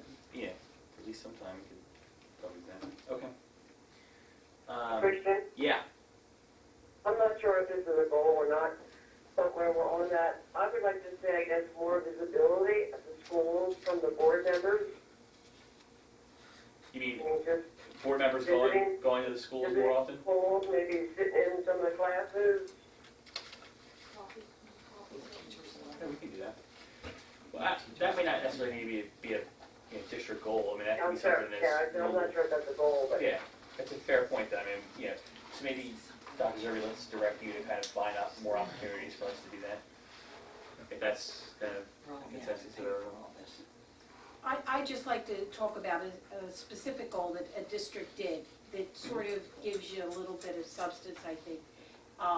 They guarantee that 100% of 4th graders who started with the district in kindergarten would be reading at grade level. And 100% of high school seniors who started at kindergarten would be ready to go to a 2 or 4-year college. I mean, very specific, measurable, easy to understand, and, you know, in the case of reading, clearly a valuable goal. Yeah. I like it. Yeah, I mean, it's simple, and, Yeah. and then you can work around what your targets are to get to that. You know, as far as us going to business in the class, I don't know if they really want to see us. I mean, we only get 2 people out of our meetings to come see us. Well, they might not want to see us.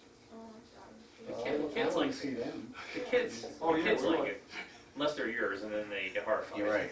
But Dad, what are you doing here? Get out. are you happy to see anybody? No, leave. I was there, I saw But it's that. just opening up the opportunity, I think. Yeah. It's opening it up. I also think opening up a dialogue, like a coffee or whatever you want to call it, so that there is an opportunity for, you know, just discussion of, hey, have you guys ever thought about this? You know, and you know, we should take that a step further. We should do some of that with the parents as well. We should have, you know, should have the opportunity for them to come in and, you know, talk to us, and so we can hear what's on their mind, or maybe do that in conjunction with another event where parents are going to be there. So, Home and school, man. yeah. Speaking of, just, I mean, being new, has the board spent any time in the past really educating the public? I know we do it in the meetings about what, some of the key issues are, like PSERS and things like that. I mean, I know some of the people obviously who attend the meetings are very familiar with that. Unfortunately, the biggest communication that we've done in the past has typically been around, negotiations and things like that. So. Well, I can, as the homeschool liaison, I did do that. When I went around to all the different meetings, that would be, especially when we would have hot topics at whatever our board meeting of the time was. That's right. I did do a lot of education to But the we haven't parents done that were there. mailers or things like that. Right. We certainly could do better at that, and maybe that should be, that's a good, goal. Increase communication with, Increase awareness of public. key issues. Awareness of and key things issues. like I that. mean, that's gonna come in if we go and try and get aggressive in legislative areas, because you're gonna wanna go and rally these folks, and, it's just like anything else. It's just like you when you're in college calls and ask for money, you wanna hear the good things they're doing a couple times before they call and ask for money. Yeah. So the legislative, particularly when the report is given at the board meeting, it's on film, and there are lots of people who watch it on television. So while we're grateful for the ones who do come to the meetings, we do get exposure to lots of other people. So if we're conscious of that, of being educators while we're doing our board meetings, perhaps we will achieve some of that. Do we track how many hits on that? Oh, I don't know. I think Angela we talked about that at one point, and I thought that there was a way. So we can definitely tell how many folks come to the website. We can tell that. But it's on TV too. I'm not sure about, what kind of ratings we get. On TV? Yeah. we'd have to- Nielsen. Yeah, I'm not sure how many Nielsen boxes are tuned into those stations, Well, but can't you help us out with that? They have to bleed Jim out all the time. You know, it's You do it with Can't fires. be- can't be within Fire, sight of fires, the I think decimal fires, Right. they could probably handle it. I wouldn't know. All right, so 9 o'clock.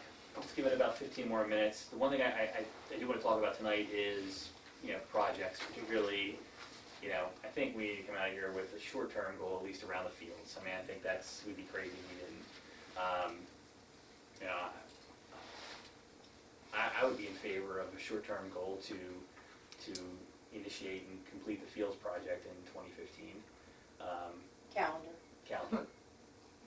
So, let me know, I'd support that folks' thoughts on that. Absolutely. Yeah. Okay. When's our next conditional use hearing? September 9th. September 9th, When- and then the 11th? The 11th is the last one. Which one's the We heard. last one? Because The 11th. the short-term goal can't start until after we get that. Well, we No, don't- we can- theoretically you can. Oh, no, that's not true. We haven't, look, we're still working on, this is still a work in progress. Well, actually, we're moving, I think we're doing pretty well, as far as getting people behind the fields and getting that project on the way. But, the township, needs to help us out here. I mean, without doubt, we're going on a full year of conditional use hearings, and it's just, That's why I went up Just there and not I right. told them, I said, time to get this done. It's been going on too long. Okay, so there doesn't seem to be a lot of dissension on that one. I mean, at the end of the day, like I keep going back to, it's a safety issue, so. Are there any timeline, light aside, we don't know what that's about, any timelines that we want to incorporate in these goals in order to see that we don't want to wait till this time next year to see it? bidding, we want to get out You mean on in this- September, October. on the field specifically? Yeah, yes, Oh, yes. yeah. We did He's a got a before timeline. that, right? Well, you have a timeline now that we can, as we work through a couple things that we can. No, what I think I shared is that I am in the process of putting a new timeline together. We've had an old timeline, but we will go back to that once we have more information. Yeah. Right. So, yeah, I think. But the key was what happened at the conditional use hearing last evening, where there seemed to be some a significant consideration by the township supervisors that there will be a final date of the hearing, being September 11th. With that said, that allows us to understand some finality in that process and then put this timeline in place for the board and then to, share with the public as need be so that we can move this project forward and attain this goal. Well, putting the township items aside, I think there's really 3 or 4 main kind of sub-goals underneath, right? So there's major gifts identification, there's groundbreaking, there's probably completion and then dedication, right? So we can scope that out. There's probably other things too that I haven't thought of, but we can, And that will be in his Well, timeline. you gotta, whatever bids have to go out, or the package has to go out September, beginning of October, as far as the best numbers. We can build that in too, right? So you said Yeah, it. so that's all, we just need a good timeline to set that, and that has to have, we can't have any 2016 dates in it. Right. Correct. And New Year's Eve, we'll be out there, I'll bring the champagne. Frank, if the last hearing is September 11th, how long after that will it be before we know what the decision is? Depends on whether they give us a night to make closing arguments, and I'm not sure about that. I'm not sure if that would certainly be after that time. I'm not sure if they're going to ask us for findings of fact and conclusions of law, which is essentially what the decision will be made up of. The law is that at the conclusion of a hearing such as this, the board has 45 days to render its written opinion in order. Okay. But whether these things that I've just spoken of, such as the findings of fact and conclusions of law, are requested, it would be from the date that we submitted them. They'd ask us for the extension until that time. So that would be a paper submission and not a hearing? That's correct. Findings of fact and conclusion of law, paper submission, the closing arguments would be here. Do you have any sense, I guess I'm just recalling the people of standing, and if every one of those people comes in and is granted a 3-minute to 5-minute speaking time, I mean, has that last meeting been dedicated maybe to just those community comments, do you know? Well, I think it probably would be. I mean, here's where we are as far as, we finished 3 witnesses last night. 2 of them were cross-examined. The third one was not cross-examined. We got to 10:20, and the board stayed 20 minutes past 10 o'clock, which I was grateful for. But we finished our direct testimony with regard to the third witness, who was our lighting certified consultant, who I think did a great job, and his credentials are impeccable. We'll have cross-examination of him. And at the next hearing, we'll call our land planner again, just to clear up some things since their land planner testified. It'll be in rebuttal to their land planner. That will be, in all probability, our final witness.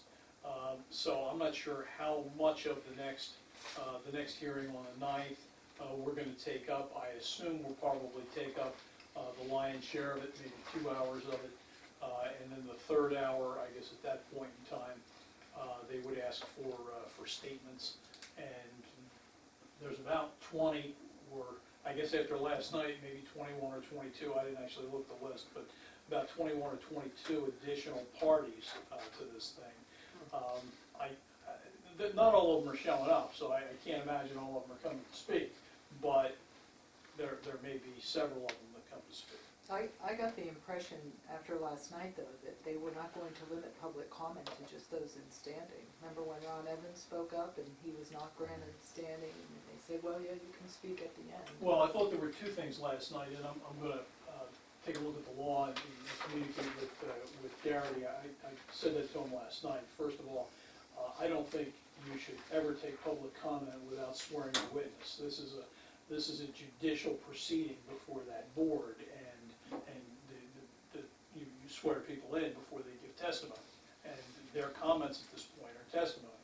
I think there's case law to support that. So that's the first thing.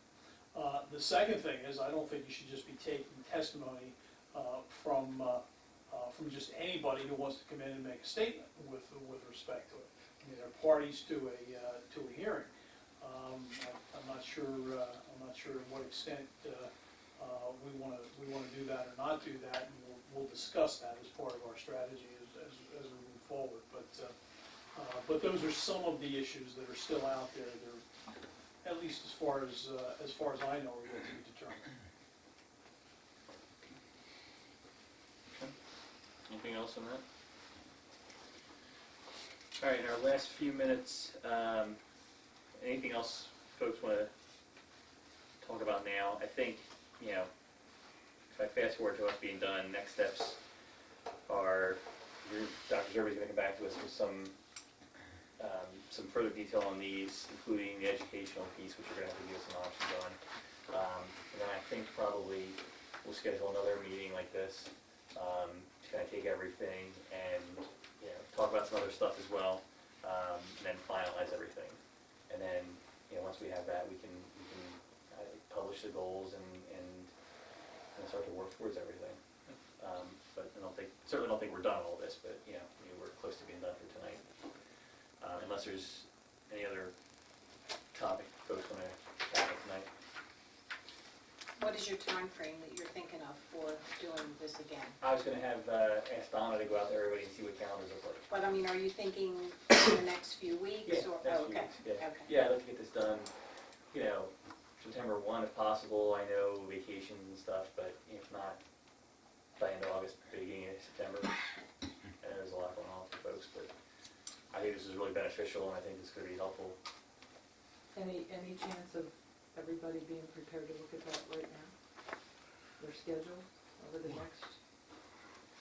If folks Since have a we're all calendar, here, sure. I mean, is every, Monday through Wednesday.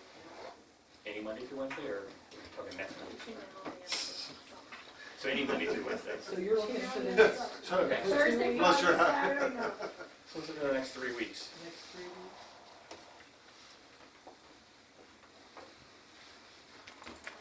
Next week I will be on vacation. Yeah, we try one. We have a regularly scheduled meeting on the 19th of August. So we may not want to be out 2 nights that week. What's the holiday weekend? Is that the 29th? No, yeah, it Yes, is. it is. Yeah, the holiday's on the 1st. 26th? I'll be on vacation. I have a, That I have whole a week? Yeah. meeting that night. Fingers crossed. You So say, that's not, then what? That's the end of the month, no? I could Twice. do, I mean, do we want to do twice in a week? That's what we said, we can Well, not take any comments because we're not voting tonight. I mean, if we think we can keep it to 2 hours and maybe do like 6:30 to 8:30 This is a Oh, public what's meeting. What day? What day are you on the doing? 18th. Now defend them. August. August, that's a Monday. Oh, I'd have to Is check that what the the rules Okay. are. okay. This is not 14th, no? No, it's not, it's a special meeting. It's 21st. exactly the way it was. No, it's gotta be a Monday through Wednesday. Oh, no, don't do it around me, I can always call. 20, I could do the It's 21st. a special They- meeting, they, never said retreat. Just let me know. No. 21st seems to work for everybody? 21st I could make it, but I couldn't get here till about 7. I could do I the think it 18th. has to be at the start of the next I meeting. will. I'm coming back from college delivery that day. Yeah, I'm taking it there that day. Okay, well, let's not stay away from And- that. No, I'm out there no, first we of can- September. Listen, Have you ever seen them? I'll be glad to get home. No, they've never done Don't do, yeah, do that, do that. We couldn't do the 23rd, it. Once or twice before. Saturday? The one night they what called the cops on you, Is it 20th, right? because you questioned them. Right. I know. Wednesday. 21st, if that's good for everybody, that's good. But still, The 20th. school, You can. this is. I can't do it. what I you will said. not be, I'll be down at college. Oh, okay, on the 21st, I'll be down. Because as the public. What about, Not the 18th, that doesn't work. and he said when the 18th is public came up, VOTEC, we have a Oh, meeting at the okay. what VOTEC. time's that? I don't know where it is, other than I mean, if you wanted to taxes, start it that at they discuss 8. other taxpayers and I mean, We can go from here to the. students, parents. and I mean from there, from from there to there to here. here, Yeah, we do. Those meetings are typically not They're very quick. long, yeah. 8 o'clock on the 18th. That'll have you here from 8 to 10, and then we're back again on Tuesday. Fine by me. Pick a day, any day. All right, let's tentatively put that, and then I will have Donna send something out. Does that work for you? Well, you gotta speak up if it doesn't. Well, Do you think it's Well, too the much? meeting If is it's, in if it's September. gonna crowd you. It's gonna be a murder No, meeting that night. I'm just, I don't know what the agenda is, I'm still working on it with Donna, so. That's gonna be a big one. I'm just gonna That tell 19th you. meeting's gonna be huge. That's gonna be a big one. What's the first day of class? Second. Second. So is that week too busy for everyone? I have really nothing going on until the weekend. All right, so I'll have Donna send out confirm, but we'll look at either the 18th or September 2nd. We'll give folks time to sleep on it, and Yeah, I'm leaving away from that 18th. I think that's gonna be. you think it's gonna be a I long think one? it's gonna be a bear. Meeting and then talk about it. I think it's gonna be too much. All right, well, What's gonna be fair? Prepare, I think, no, I think preparing for the Tuesday meeting is Oh, gonna, that's a big meeting. Yeah. Hey, there's a lot on that. That's huge. all right, let's pencil in September 2nd in 9/2. That is a Tuesday. It's the day after Labor Day. It's the first day of class. You sure you want to do that? I'll tell you what, Slim is gonna Just say no to the first date. Look at that. Roll out, say no. All right, you know what? Here's what we're gonna do. Donna's gonna send something out. Yeah. So send some dates Donna's gonna out. send some dates out. Man, okay. Okay. Meeting adjourned.